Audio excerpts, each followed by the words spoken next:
Are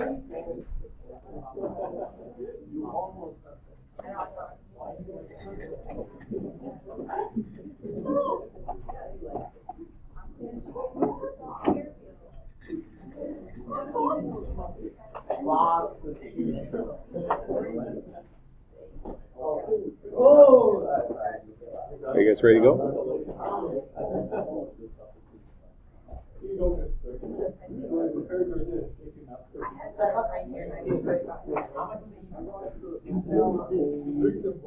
Today we're working on period 7. Tomorrow we're working on next week we're working on period 8. The week of the AP test. The week of the AP test we'll then be doing a full out review on all of the stuff that we've covered, running themes, to be able to do last minute practice, to then take a look at the threads that run throughout U.S. history and starting to take a look at how do you connect those things together. For us, like usual, if you have any sort of things you want to stop and talk about or have questions about or whatever, we can definitely help those out. But your timing that you have for this time period is 1890 to 1945 for period 7. 1890 is chosen because of the fact that you've got some historians who will see the progressive era as not just starting with the presidency of Teddy Roosevelt, but they'll see connections back to like the settlement houses and the social gospel and the populace as being a thing that leads to reform during this time period. They also see it as a period of modernization, especially as we move through imperialism and then move into the 20th century. So a lot of people, when they study, they'll take a look at 1890 forward because that allows imperialism to be put together with World War I and World War II, where America is moving past the idea of George Washington isolationism into this much more involved business in the rest of the world. So when we take a look at period 7, a lot of this stuff is going to seem more familiar because this is stuff that we studied back in January to present. And so we'll find that a lot of the stuff, because it's recent, is going to make sense. Also, you're going to find that a lot of this stuff is more modern, and so it's got a more recent feel to it as well. So when we think about this time period, number one, it is mentioning that we need to be able to talk about how growth expanded opportunity while economic instability led to new efforts to reform U.S. society and its economic systems. And in particular, it wants you to understand, number one, that we're transitioning from a rural economy to an urban economy. So up until the time that you had the 1890s, 1900s, 1910s, remember we were a majority agricultural society. That's going to change once we get to the period of the 1920s. At that point, we flip, and we'll have a majority of the people living inside of cities or suburban areas rather than living in rural areas. They wanted to be able to then talk about how this led to new technologies and new manufacturing techniques that allowed us to get involved in industrialization. So they want to be able to talk about the late 1800s Industrial Revolution, how it created new consumer goods, contributed to an improved standard of living, allowed greater personal mobility, and better communication systems. Now, each of those is pretty much code for something else. So when they're talking about the production of consumer goods, think about stuff like appliances and cars and the idea that we've now got large market systems to be able to buy pretty much every need that you have. This improving standard of living means that we've got a rising middle class that is starting to emerge during this time, and they're starting to do better and better while we do still a working class is struggling. When it talks about personal mobility, they're talking about new transportation sources. Still the train, but definitely now the automobile and the plane are coming into the equation as well. So they wanted to be able to do that transition to another transportation revolution. And then finally, when they talk about better communication systems, this is us transitioning away from the telegraph into things like the telephone and the radio, and then at the very end of this time period is when you're talking about televisions as well. By 1920, the second box that you see here, you've got people moving to urban centers, which offered new economic opportunities for women, international migrants, and internal migrants. So let's talk about each of those movements. When we think about migration, first of all, think back to what you learned from geography last year, be able to talk about push-pull factors that are going on, where people are being pushed out of Europe, and they're also being attracted to the opportunities that are happening within cities. And in this case, these are your new immigrants that are coming, people from Southern and Eastern Europe who are flooding into the country, so much so that it's creating a nativistic backlash. And eventually you'll see in the 1920s, we'll create the National Origins Act, which creates quota systems that then shuts down immigration from places that are seen as undesirable. You also have migration off the farms. Farms are mechanizing, so they don't need as many workers as they had before. So you have many people being pushed off the farms, and they're being pulled to the cities for opportunities that they can find there, especially since on the farms they're using like tractors and combines and other sorts of new things that don't require so many workers as they needed in the past because they've now got technology. Finally, notice what's going on with women. As women move from the country into the city, you see a pattern still going on that you saw in the late 1800s, where women are now finding opportunities in the city, whether it's working inside factories or else being involved in the cult of domesticity. You've got some women who are involved in reforms, like Jane Addams and her settlement houses. And a lot of women are going to find that when they're in urban areas, they are going to be working together to try to fix social ills. That's where your progressive movement comes from, with the social gospel. And this will eventually manifest itself into women pushing for suffrage with the 19th Amendment. For letter C, then, you'll notice that a lot of these threads are running over a long period of time. This is a 50-year window where you had distinct periods of, like, the populists, then the progressives, then the Roaring Twenties, then the Great Depression, then World War II. So letter C is kind of a catch-all. You're going to have periods of credit and market instability in the early 20th century, especially with the Great Depression, that leads to calls for a stronger financial regulatory system. This is usually where kids have a lot of problems, especially with the economics of the late 1800s, so let me remind you in a nutshell how to deal with that pretty easily. First of all, remember in the late 1800s, we crashed on the threes, 1873, 1883, 1893. It was the Panic of 1893 that caused a lot of people to reconsider what was going on with the gospel of wealth and social Darwinism, because a lot of people ended up on hard times during that period. But then what I'd also like you to remember is what we were doing monetarily, because the farmers wanted to go with both a silver and a gold standard. The dilemma with that, though, is you read about the Sherman Silver Purchase Act, and at that moment the farmers wanted it, but it was about to take all of the gold out of our system because we had it set with a really weird ratio. And so a lot of people were cashing in all their silver, taking away all of our gold, and our country was a couple weeks away from bankruptcy. So at that moment, you learned about Grover Cleveland, who got rid of the Sherman Silver Purchase Act. He begged J.P. Morgan for a personal loan to save the country, and we were able to survive through the Panic of 1893. You also remember, though, the farmers did not believe that that was the right solution. They wanted to have gold and silver. That was the whole populist campaign you learned about in 1896. But what we want to notice is we had another crash shortly afterwards. In 1907, we're going to have the Teddy Roosevelt recession, where the economy will take another dip, and we'll face bankruptcy yet again. And Teddy Roosevelt will have to go to J.P. Morgan and ask him for a loan again.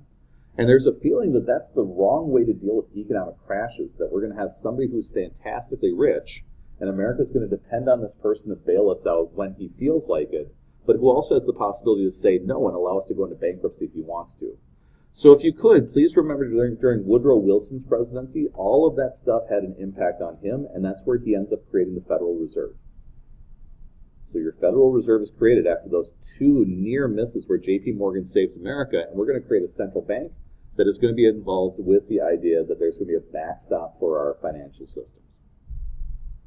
You also learn, though, that during the period of Herbert Hoover, when the economy started crashing, he chose not to use the Federal Reserve as aggressively as he could. And so we had a bank crash where the banks all went bad. And so when we think about this example they're giving right here, they want you to link forward to the idea that when the markets crash again and the banks are allowed to fail again, Franklin Roosevelt's going to create a number of reforms for our financial systems. Number one, he's going to create the Securities and Exchange Commission, also known as the SEC, which is going to create rules for the way that you buy stocks, especially making it really hard to buy in what way that was pretty sketchy in the 20s. Buying on margin. So buying on margin is going to be heavily regulated from now on, because that's going to get us in problems when we're thoroughly deregulated. You'll also remember that Franklin Roosevelt called a bank holiday, shut down all the banks, inspected all their books, and that was part of a bigger law called the Glass-Steagall Act. Glass-Steagall was a reform that said, fine, if you want to be involved in sketchy banking, you can, but you got to separate that part of the bank from your savings bank, so that if you've got a grandma who's saving her cash, she can put her money into a bank that's thoroughly regulated, incredibly boring, and it will guarantee that it's safe. And if that bank follows all the rules from the government, then it gets to participate in FDIC, the Federal Deposit Insurance Corporation, where your money is then safe, even if your bank is robbed, blown up, goes into bankruptcy, or whatever. If, on the other hand, you want to gamble a little bit and put your money into an investment bank, you can. There's just no government backstops to make sure that money is safe, so you can be risky, but then you get to take on all the risk yourself.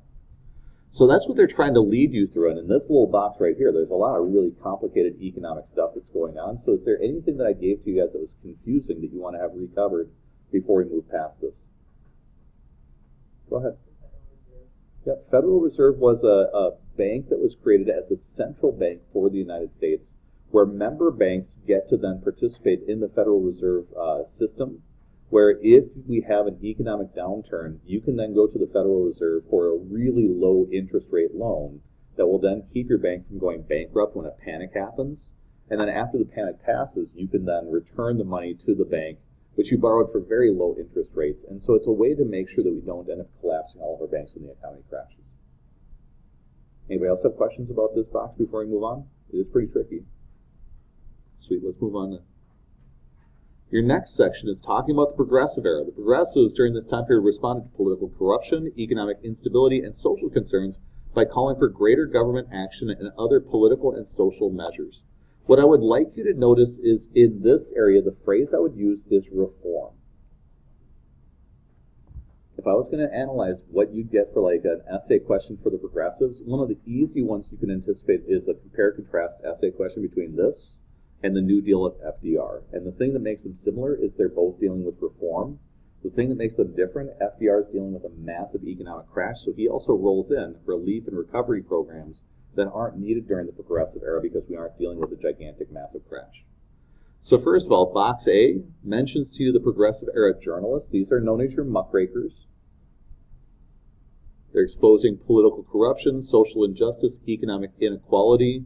And so we're going to find that for these muckrakers, the best example you can use of this is the jungle excerpt that I had you guys read. Because when you think about the jungle, it has inside of it a description of not just what's going on with the worker inside the factory, but also the political machines and the business corruption and the government corruption and the pollution. So you've got pretty much any scandals that you want to use with a personal anecdote that's from that document.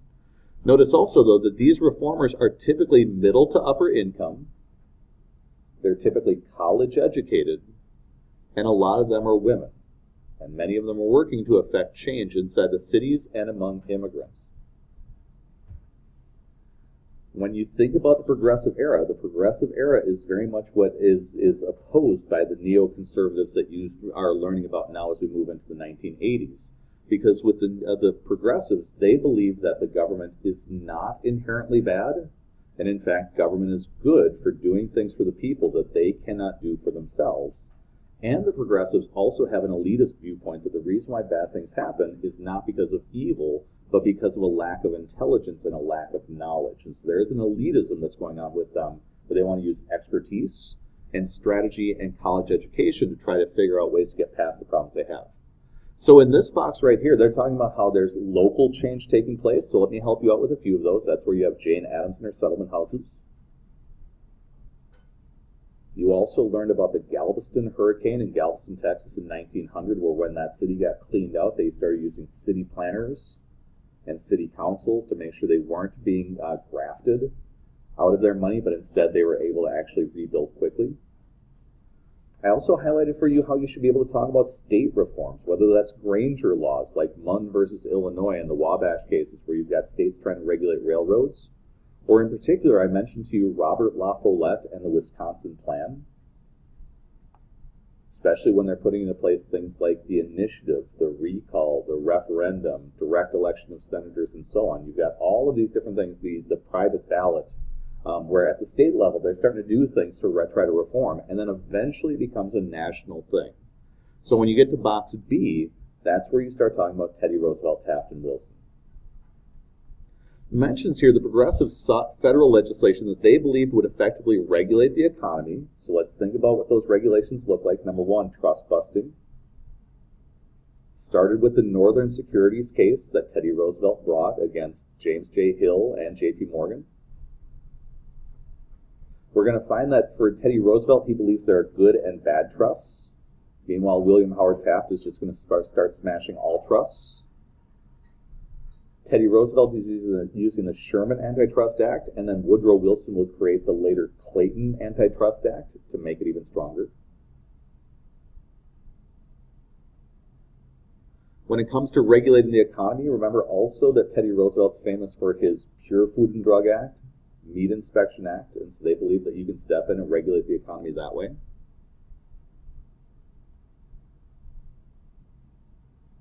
Remember also during this time period that tariffs are a big deal, but they're becoming less of a big deal. And so it's during this time period that we're going to create the Payne-Aldrich tariff during Taft's time. That's going to make some people angry because while it lowers tariffs, it doesn't do so a ton.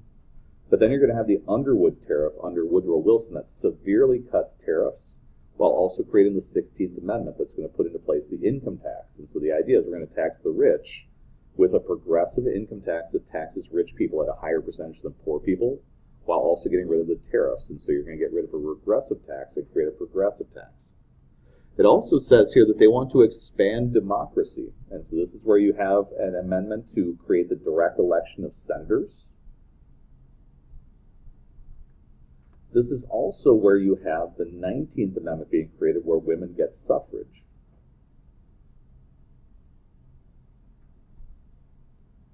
Finally, you have progressives trying to generate moral reform, and you see that most definitely with the 18th Amendment, putting into place prohibition. So you have a lot of reforms, but they give you the categories that they really want to be able to tune into, so you're able to select different laws that you can be able to peel apart. For letter C, we've seen short answer essay questions like this before. These are the two different views on environmentalism in the early 1900s. So the two views are preservationism, and let me remind you of a name that we learned about. The name is John Muir, M-U-I-R.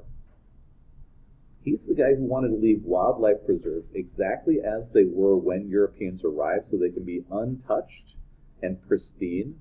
But that's not what Teddy Roosevelt believes in. Teddy Roosevelt is a conservationist. He wants to set aside national parks because he believes, like many people do in the early 1900s, that men are losing their manhood, and that's why they should go off and do manly things like fight in the Spanish-American War or go hike around in the woods so they can rediscover their testosterone and then return to not being so muted by society. And so that's what Roosevelt is up to.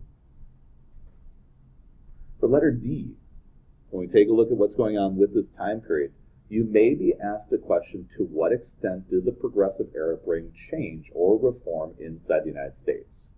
There are many different areas where you can talk about positive reforms. What you cannot be able to speak to is improvements that are going on with civil rights. And that's one of the great failings that we have during this time, where some progressives are going to just be indifferent about segregation. Some are going to be totally wholesale in favor of it. The ones who are indifferent, Teddy Roosevelt, he is going to invite Booker T. Washington to the White House, which is a pretty nice move. Although Booker T. Washington is the most accommodationist of all the civil rights leaders, he has to come in through the servants' exits, he has to leave through the service entrance. And then when people find out that he's visited the White House, Teddy Roosevelt catches tons of heat, and while he's willing to stand up to anybody about anything, he doesn't on that. So that's the last time that anybody's going to visit the White House who's a civil rights leader during Teddy Roosevelt's time. Woodrow Wilson, on the other hand, is just outright racist. He loves the movie Birth of a Nation. He is somebody who is very much in favor of a lost cause sort of narrative in the South, and so he is very much not pro-civil rights. You also have some people who are advocating expanded popular participation in the government, so some people are pushing for the idea of direct election of senators and women's rights to vote, while other progressives are arguing that expanding the voter base is not a good thing because they would prefer to have just the most enlightened, elite type people who know their business being the ones involved in politics, and the rest should kind of step aside because that's their view of what progressivism should be. They're also going to disagree about what's going on with immigration, and that disagreement is going to lead to then the quota acts that you see in the 1920s, where we're going to see Americans become nativistic after World War I, and they'll pass the National Origins Act that demonstrates they want to shut down immigration, especially from what they consider to be new immigrants of Southern and Eastern European origin. You'll notice a leap here then. They've given you kind of wholesale big picture things to be paying attention to, and then they're going to start breaking apart like specific topics that they want you to write about. They are devoting a whole page to the idea that in the 1930s, there's a response to the Great Depression that they're going to want to then be able to dial into, and they want your kids, you guys as writers, to be able to explain what caused the Great Depression and how was it responded to. So remember, with the Great Depression, we are going to crash the stock market based on margin purchasing. Banks are going to lend out too much money. both internally and externally. We're going to be overproducing goods and under-consuming them, and that's especially going to hurt the farmers, and then they get hit by a dust bowl. And we have an economic crash that's not just American, but it's also being created by the poor conditions following World War I, especially with the reparations payments that are required for European powers. For Herbert Hoover, when he takes over the presidency, he is going to be president during a period where we've embraced supply-side economics. And so for the Republicans, they've believed in deregulation, low interest rates, low taxation, and it's really caused a boom in the 20s. But then when the crash happens, Herbert Hoover tries to use supply-side plans to try to fix up the economy, and it doesn't work out very well. So he's going to have something called the Federal Emergency Relief Administration. Later on, it's going to be a handout program for people who are desperately poor during FDR's time. During Hoover's time, though, it's going to be a program that's meant to give loans to businesses so they can keep people employed during the times of the Great Depression. This is a supply-side solution. Why is that solution not going to work? Why will businesses not want loans during this time to stay open? John Stewart, if you're in the building, please dial 8808. John Stewart. During the Great Depression, our business is struggling having enough money to make stuff. What's that? They are not struggling coming up with factories and space to be able to build stuff. What is the big problem they're having during the Great Depression? Nobody's buying stuff. And so when Herbert Hoover comes up with supply-side solutions, that's great, but we don't have a supply problem. We've got a demand problem. Eventually, Herbert Hoover is going to figure that out, and so he is going to eventually start getting involved in public works projects like Hoover Dam. But then you guys saw at the end of the Hoover presidency, he is very much tough on the idea of rugged individualism. So you guys saw the bonus army march to Washington, D.C., ask for their bonus checks from World War I early, and instead of getting bonus checks, they're going to have Douglas MacArthur and George Patton turn loose on them with tear gas and whatever, and they're going to be driven from Washington, D.C. They're going to be following up then with the New Deal coming from Franklin Roosevelt. So Franklin Roosevelt's New Deal in Box A is going to be using government power to provide relief, recovery, and reform. So they're signaling to you that they want you to be able to know the 3 R's, but then we need to be able to actually specifically cite examples of what those 3 R's are, because if you just say the 3 R's themselves, you're not really doing anything impressive. So when it comes to Franklin Roosevelt, during the first part of his New Deal, the first New Deal is like 1933-34, what is FDR's preferred method of giving aid to people? How does he prefer giving out help to people who are struggling after 4 years of Great Depression? He prefers giving them jobs. Can you give me any programs that proves that that's true? CCC, building parks out in the middle of nowhere so you can have trails and all sorts of other buildings and whatever. Do you have others?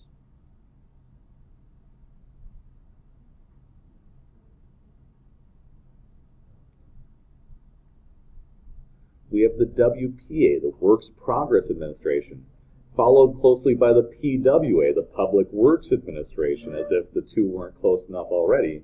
And so those are works programs that are happening inside the cities. For Franklin Roosevelt, that's his idea of relief and recovery, but he's also got other ones. He's using the Federal Emergency Relief Administration now just to give out money to people who are desperately poor. He tries using volunteerism, the National Industrial Relief Act, where you could put the Blue Eagle on your products if you voluntarily followed the codes that were established. And because it was volunteerism, asking businesses to keep people employed and workers to keep their wages low and whatever, it fails horribly because it's not really relying on market conditions. What does he do to try to aid farmers?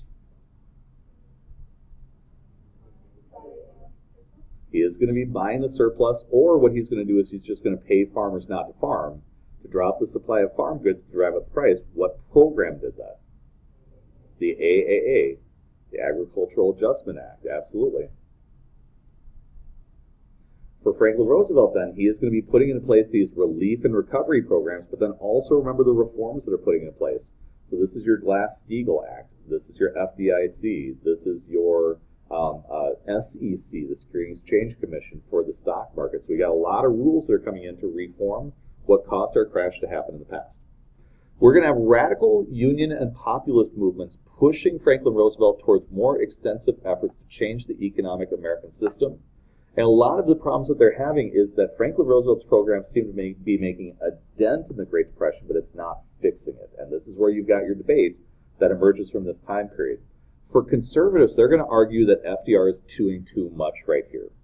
For John Maynard Keynes, though, his argument is going to be that during this period, FDR was too worried about debt, and he didn't plow enough money into actually fixing the Great Depression with these programs, and so that while they were on the right track, they just didn't go far enough.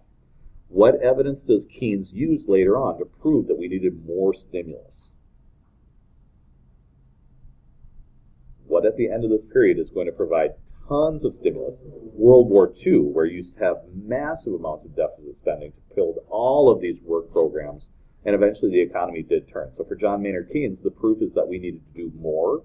For neoconservatives, their argument is going to be that this is slowing down the recovery, and so Milton Friedman will argue that this is actually delaying recovery by taking money out of business owners' pockets by creating all these programs that could be used by business owners to go the right direction.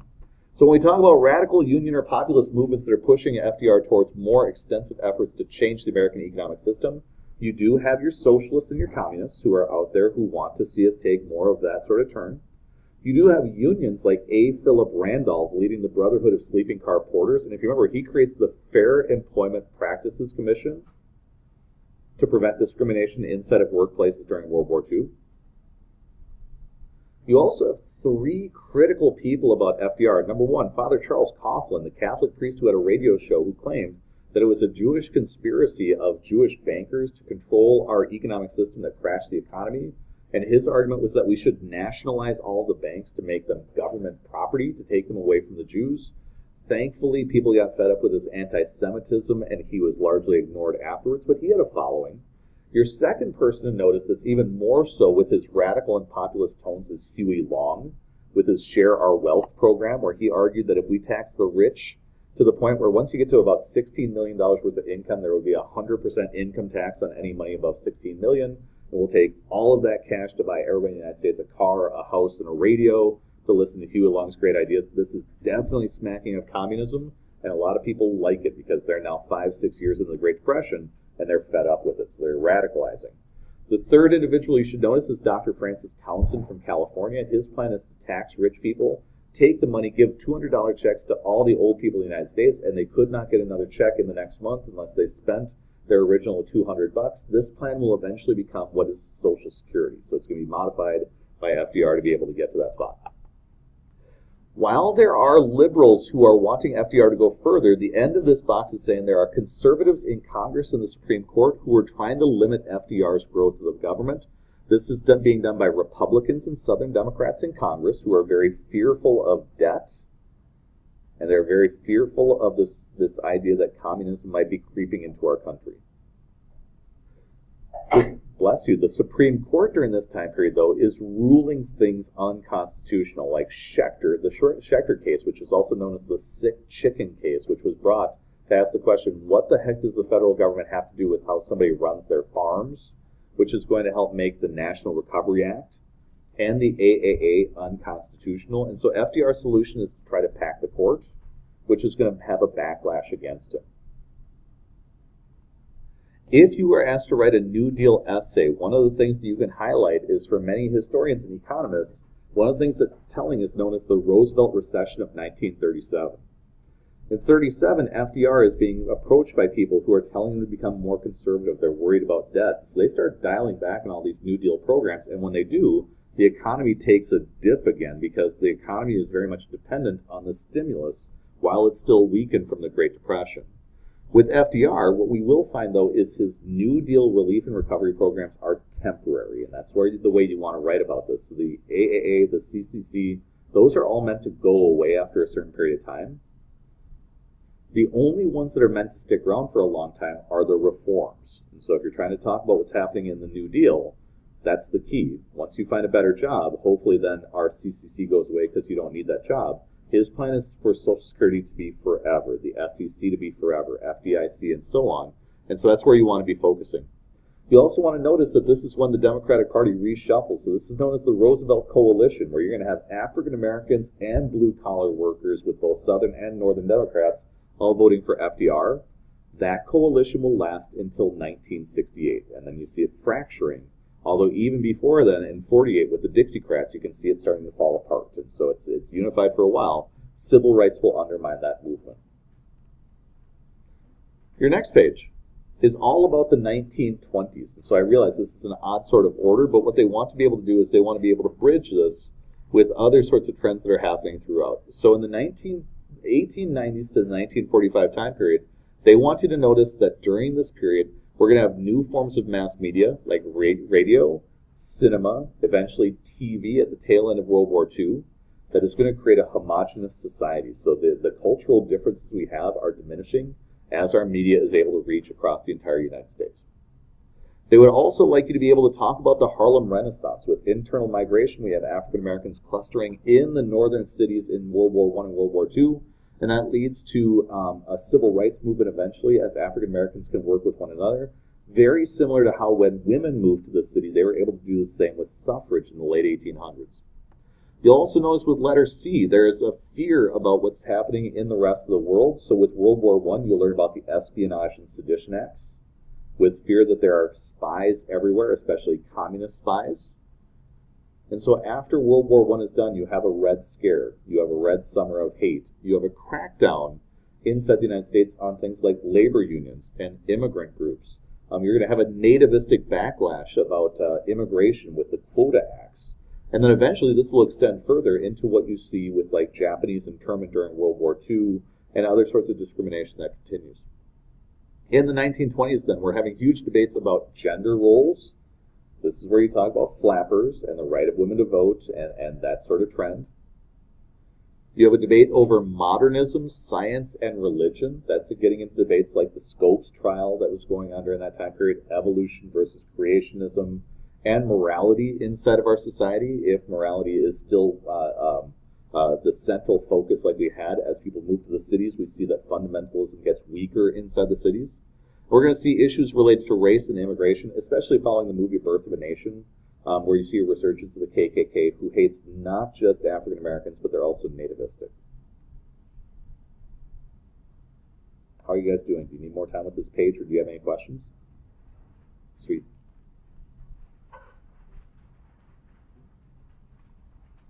They also want you to understand that during this time period, economic pressures, global events, and political developments cause sharp variations in the number, sources, and experience of both international and internal migrants.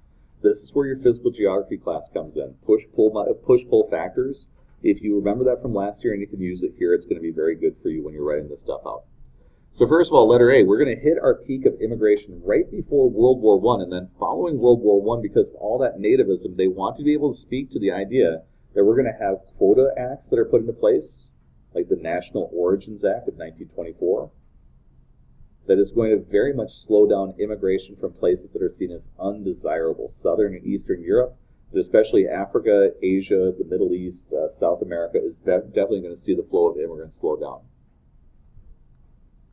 For box B, because of the war in World War I and World War II, and the economic difficulties of the 1930s, it led many people to move to the cities for a variety of reasons. And like it says in box C, for African Americans, it's going to lead to a couple great migrations. For a lot of farm kids, they're moving because of mechanization, where they aren't needed on the farm now that they've got tractors and combines, and so they're going to be moving instead because they need to find jobs someplace else. But they also want you to understand that discrimination is still continuing on. That's been an ever-present thing throughout our course. For box D, they want you to understand that we also have migration from Mexico and places in the Western Hemisphere, even though we've got crackdowns on that immigration. And the most important of those trends is going to be during World War II, when we see the Bracero program being used, where while we are very nativistic, which you see in the Zoot Suit riots in Los Angeles, where Navy people attacked Mexican people who were living in the area, we're also going to see the Bracero program embracing the idea of bringing Mexicans over the border to work in our factories, but especially in our farms in the Southwest. Next page. The next few pages are dealing with foreign policy. So they want you to understand that this is a transition period where we're moving further and further away from George Washington's advice to be isolationist, or at least to pull away from European affairs. So on this page, they want you to focus on the Spanish-American War and be able to anticipate that that could easily be an essay question revolving around the idea of imperialism. So when we think about imperialism, we've got a whole bunch of different reasons why people want to be imperialistic. Number one, economic opportunities. Many people see the chance for raw materials and new markets if they conquer other places. The conquering other markets is important because with high tariffs, which a lot of business people like, they are running into tariffs that other countries that are creating, which are reciprocal. But if we conquer a country, like we take over Hawaii, suddenly the tariffs don't apply anymore because that's internal trade that isn't affected by a tariff. We also have racial theories. This is your period of social Darwinism and the belief that there are inferior races around the world, where America will see itself as being the bringer of culture, government, democracy, capitalism, Christianity, and so they see themselves as bringing all this enlightenment to other places. We're also competing with other countries over in Europe. England, France, Germany, and others are all involved in colonization efforts. And this last part is key, because what I'd like you to have in this section is pay attention to the fact that what we do with imperialism is similar to manifest destiny, but it's not manifest destiny. Manifest destiny is the idea that we're expanding from East Coast to West Coast to take dominance over North America. This is expanding that out to other territories to keep up with Europeans, to build an empire that can rival theirs. When you think about our imperialism as well, remember the name Alfred Mahan? Alfred Mahan was the guy who said that we need to have a really strong navy, and so instead of having one navy for the Atlantic, one navy for the Pacific, he wanted to build a Panama Canal, so we have one gigantic navy. And his plan was to take over islands so they could be our coaling stations, and eventually you see Teddy Roosevelt embrace that when he sends the Great White Fleet around the planet so that everybody can see that our Navy can get to their doorstep really quickly.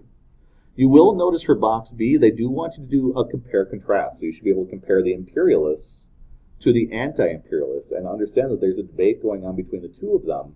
But in the early 1900s, the group that wins is the imperialists. They're going to be dominant over the anti-imperialists. Finally, they want you to understand that the Spanish-American War is a great American victory, known as a splendid little war for the United States, that is also done in conjunction with taking Alaska in a purchase from Russia a few decades earlier, along with the conquest of Hawaii. And then they're pointing out to you that we're going to be taking over territory, and we're also rethinking how we got into these wars. So first of all, let's go through a few agreements that were made. When we went into the Cuba conflict, we created the Teller Amendment. It said we're just going to turn everything over to Cuba, you get to be independent. After the war, we rethought that. We created the Platt Amendment that said, on second thought, we want to reserve the ability to tell you guys what you have to do. You also learned about the Four-Acre Amendment, and the Four-Acre Amendment determined that Puerto Rico was going to become a territory of the United States. You also learned about the insular cases, where they determined that just because the American military conquers a place, that doesn't mean American rights then automatically goes there. And that's especially important in the Philippines, where after winning the Spanish-American War, we're going to conquer Emilio Aguinaldo and suppress the people in the Philippines, and we're going to dominate them. So we're not liberating them, largely because we're afraid that if we turn them loose, they will then be conquered by somebody like Japan or England or somebody else in this weakened state. And in particular, we want to use the Philippines as a jumping off place towards China, because we want to engage in what's called the open door policy, where we can then trade at all of the Chinese ports with our brand new Navy that can threaten everybody in the area.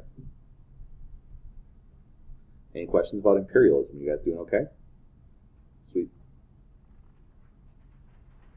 Next page is all about your World War I history, and so we'll just walk through a really simple time frame, understanding that with World War I and World War II, during both those time periods, the government is going to get involved in regulating how the businesses are going to run, and so you're going to have like a war industries board during World War I. You're going to have the CPI, the Committee for Public Information, that's creating propaganda during World War I.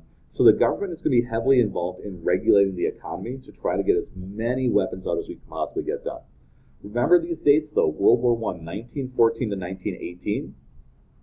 America's only involved 1917 to 1918.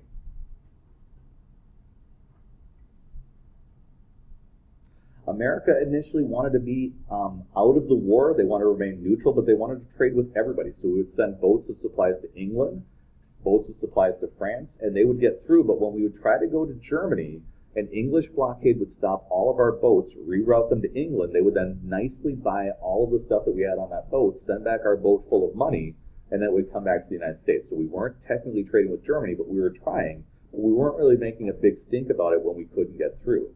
The Germans are going to respond with U-boat attacks.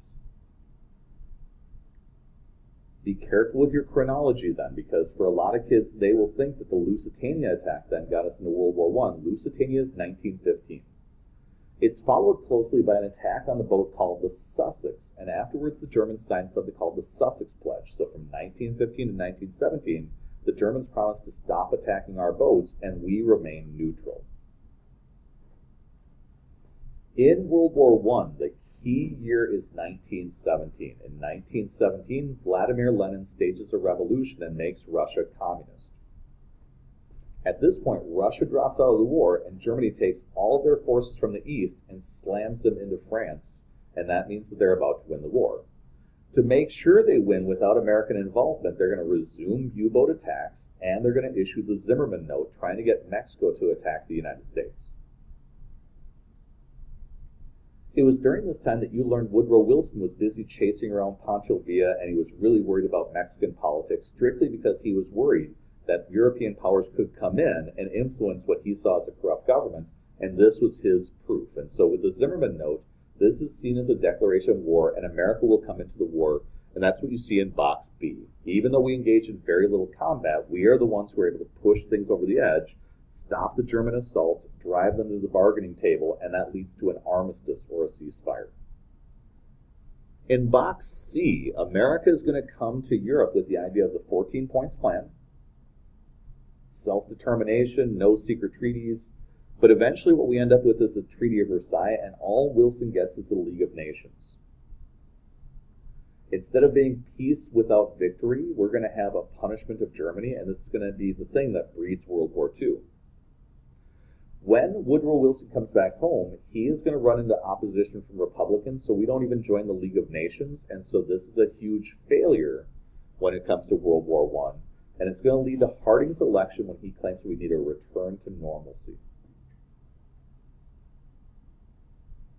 This leads us to Box D then, because Box D is all about isolationism, and that's what I would highlight as the last word that's inside that box. So let me run you through the agreements that we talked about between World War I and World War II, just to make sure that you're in a good spot. First agreement that you guys learned about during Harding's presidency was known as the Washington Naval Conference. It was also known as the Powers Treaties, the 5, the 9, and so on, where there were agreements made where America, England, and Japan would voluntarily shrink the size of their navies, but eventually Japan reneges on that deal. We're still going to do it because we want to cut the size of our military spending because of what you learned about called the Mellon Plan, where Andrew Mellon wanted to cut down our government spending, cut taxes, cut regulations to help the economy boom, just like you learned about from the 1970s with Milton Friedman. We're also going to learn that during the 1920s, we're going to try to avoid war because we create a really freaky treaty called the Kellogg-Briand Treaty that makes war illegal. And a bunch of countries that declared war later signed off on this treaty saying, sure, we're going to make war illegal. You guys also learned about the Dawes Plan, where we came up with a really weird idea. When Germany couldn't repay its debt to England and France and France couldn't repay their debts to us, we started giving loans to Germany, who gave money to England and France, who gave that money back to us until Germany stopped repaying. And so this is one of the things that helped destabilize the entire money supply and our banking system because of this foolish lending that we were involved in. Finally, in the 1930s, we come to grips with the idea that perhaps it was merchants of death that got us into World War I. So this is where your neutrality acts with Gerald Nye come in, where he's going to make it illegal to trade with a country at war, ship things to them, or give them loans. For Box E, this is where your isolationism comes in. But remember, Franklin Roosevelt was trying to figure out ways to get around the Neutrality Acts to bring us into World War II. And he does that specifically with a few different actions. Number one, after the invasion of Poland, Franklin Roosevelt is going to tweak the Neutrality Acts with something he calls cash and carry. You bring your boat, you bring your cash, you can buy weapons, we're just not going to ship them, and if they get blown up by a U-boat, then no big deal. When France fell and Germany was attacking England, We did two additional things. We did the destroyers for bases deal, where we gave 50 World War I destroyers to England to defend the English Channel, and then they gave us 99-year leases on British military bases here in America so that we could use them. Secondarily, he's going to change cash and carry to lend-lease. And we're going to get involved in lend-leasing to our allies so that they can defend themselves. And we claim that we want to become the arsenal of democracy to try to protect the world against foreign attacks.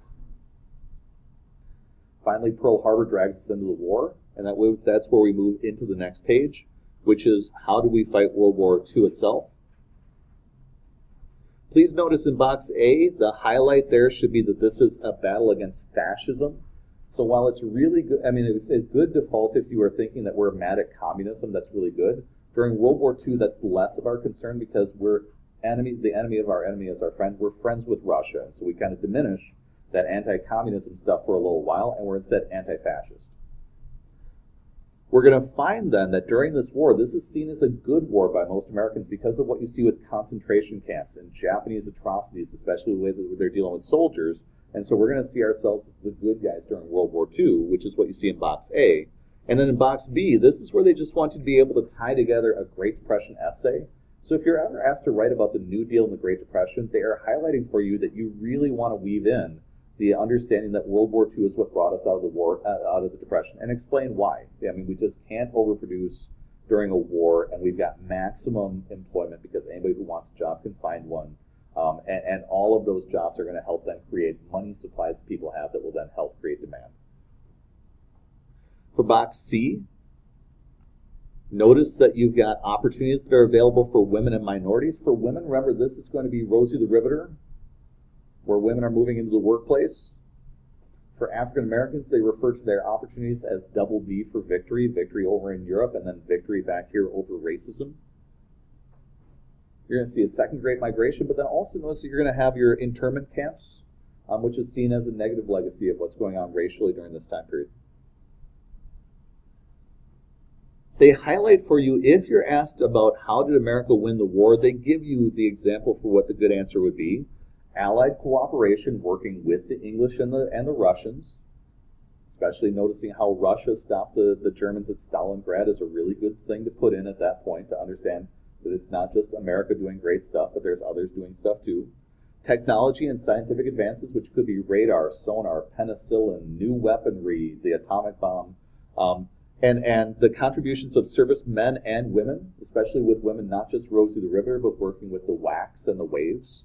But then also being able to talk about wartime strategy. So in World War II over in Europe, remember America, after going through the U-boats in the Atlantic, they went to North Africa, Italy, then D-Day, and then won the war. That was with the Russians attacking from the opposite direction and becoming progressively madder that we're avoiding a second front of the war until 1944. In the Pacific, we're using island hopping, and we hop from island to island building military bases with the idea that we want to get an air base built so we can attack the enemy from the air, and then eventually the atomic bomb is going to make that even more so. Your final box that you have right down here, the war-ravaged condition of Asia and Europe and the United States' dominant role in the Allied victory and post-war peace settlements allowed the United States to emerge from the war as the most powerful nation on earth at this moment. So let's run through what each of those things mean. First of all, with the war-ravaged conditions in Asia and Europe, they're in danger of falling to communism. That's where the Marshall Plan comes in. Part of the reason why we can rebuild and do nation building in Germany and Japan is because they're thoroughly destroyed. And so we're going to put in military operations in West Germany. And we're going to put Douglas MacArthur in charge of rebuilding Japan. And they're able to rebuild democracies and capitalism in those places because they're starting essentially with a blank slate. When they talk about the idea of post-war peace settlements, this is where they're alluding to the idea that they want to be able to talk about the United Nations and NATO as things that we're emerging from. And especially what I would encourage you to think about is World War I is ripe for a compare-contrast question in these ways. Number one, how did we get into each of those wars? Secondarily, how did we fight those wars? Although the College Board isn't really excited about like deep strategy war questions, they're more like what's going on the home front. But then finally, how did we exit the war? And with World War I, it's isolationism, pulling back. With World War II, It's Cold War containment that we see happening. And especially when we think about how America is going to emerge as the most powerful nation on the earth, that's where you want to highlight the Truman Doctrine, where we see our role as not isolating ourselves, but instead we're the defenders of American values, especially against the spread of communism, and that's where we move then into period 8. You guys have any questions before we wrap up for today? Sweet. My hope is that this stuff is still relatively fresh for you, but if it's not, you got any questions between now and the test, feel free to let me know. But otherwise, good work. Next week, period 8, week afterwards, final review, and then we're good for the test. Thanks, guys.